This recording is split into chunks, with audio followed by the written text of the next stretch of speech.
ભાવનગરના સિહોરના ખાંભા ગામમાં ફૂડ પોઈઝનિંગની અસર. ધાર્મિક કાર્યક્રમમાં પ્રસાદ લીધા બાદ ફૂડ પોઈઝનિંગની અસર. અંદાજે 200 થી વધુ લોકોને સારવાર માટે હોસ્પિટલ લઈ જવામાં આવ્યા.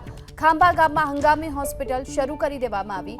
હાલમાં તમામ લોકોની તબિયત સુધારા પર હોવાની વાત જોવા મળી રહી છે.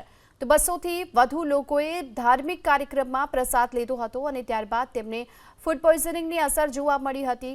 આ તમામ લોકોને સારવાર માટે હોસ્પિટલ લઈ જવામાં આવ્યા છે. આ સાથોસાથ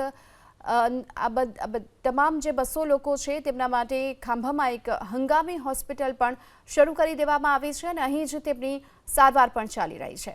જેમની તબિયત હાલ ખરાબ છે, જેમને ફૂડ પોઈઝનિંગની અસર પહોંચી છે, એ તમામ લોકોને હાલ હોસ્પિટલમાં દાખલ કરી અને સારવાર આપવામાં આવી રહી છે, જેમની તબિયત સ્થિર છે.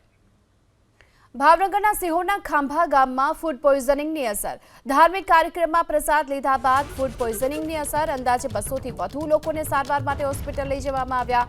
ખાંભા ગામમાં હંગામી હોસ્પિટલ શરૂ કરી દેવામાં આવી. હાલમાં તમામ લોકોની તબિયત સુધારા પર હોવાની વાત જોવા મળી રહી છે.